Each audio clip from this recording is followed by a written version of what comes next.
Hello. Today we are going to discuss some very controversial thing, which almost go against the popular understanding.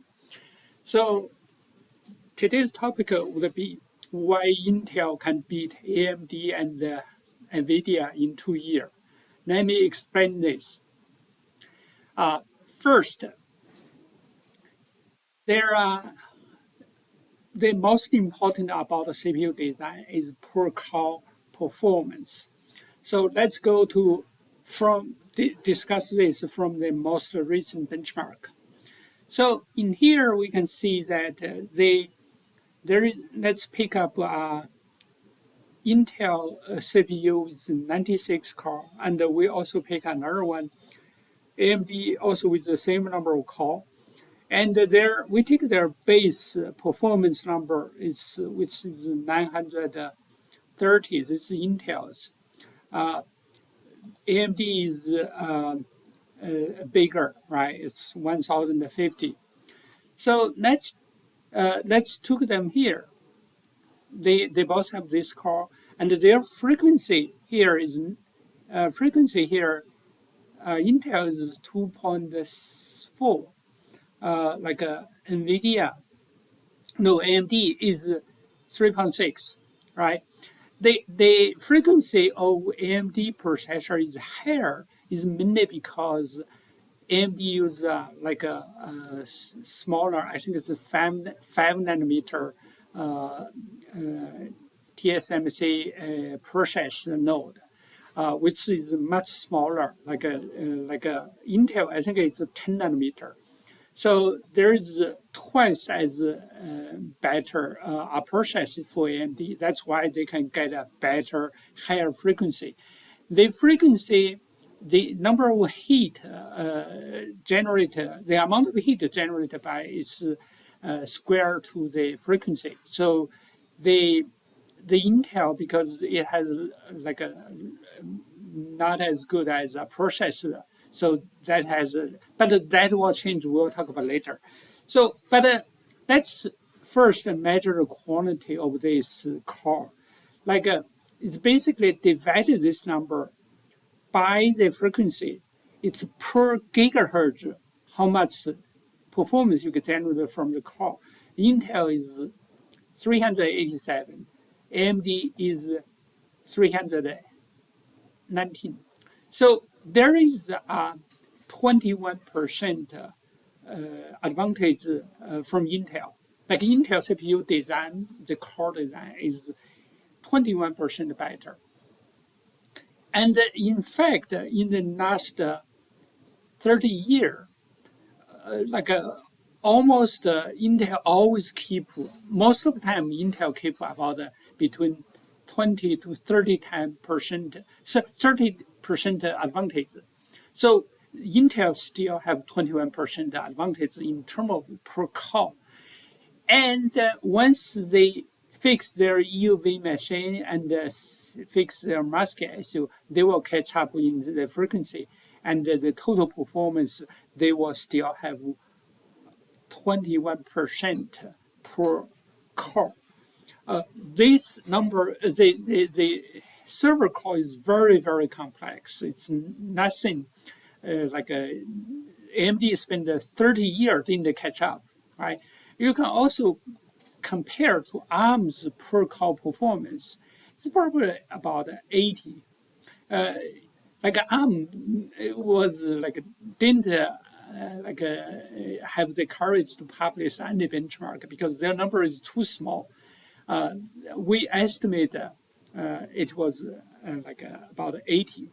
So you think about it, there is a big gap between AMD Intel versus the latest Neoverse ARM CPU, which is used by Nvidia and Amazon. I have another video which is talk about why Nvidia exaggerated its core performance by 10 times.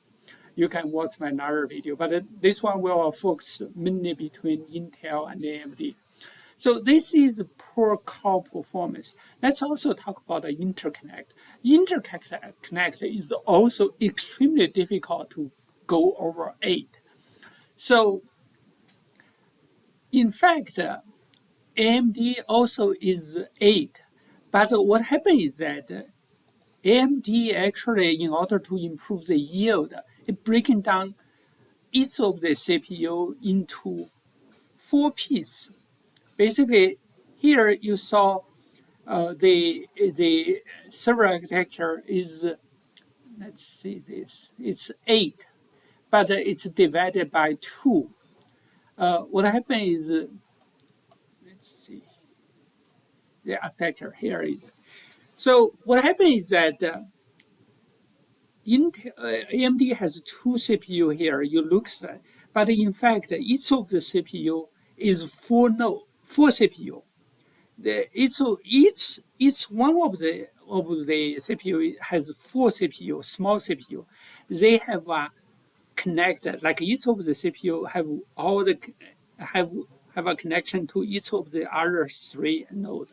So this is similar to the architecture we saw here, right? Like basically the top 4 CPU, AMD try to make them into one CPU, like a package. It's still 4 processor, but they packed into one. So most people would say as if it's not a 4, it's 1.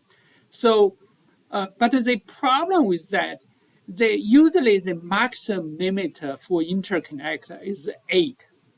So once you put a 4 CPU into one package, basically the maximum you can package into one server system is 2 CPU.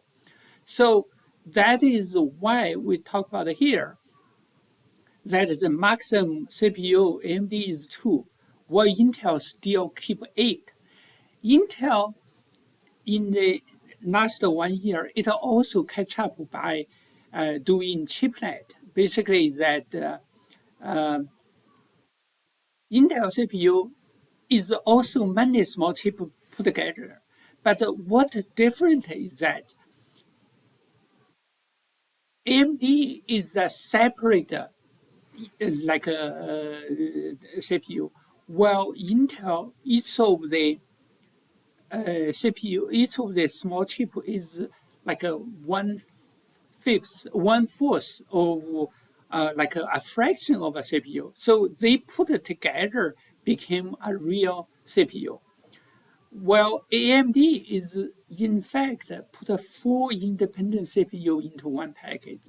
So that is why Intel approach, in fact, is much better than AMD approach.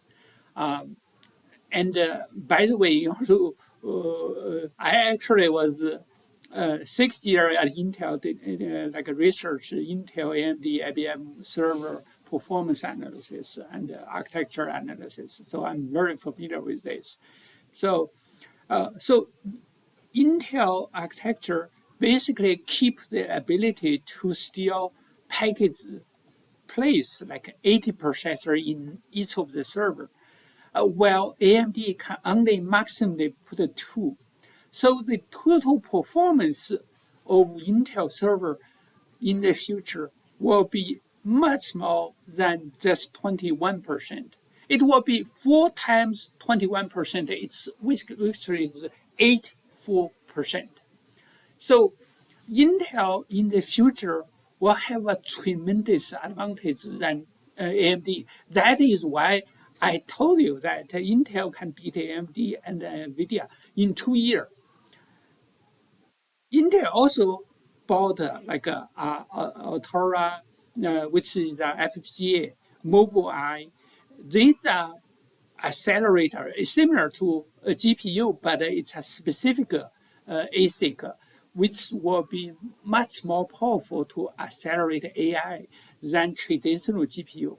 Traditional GPU is very generic. It has a very narrow niche market.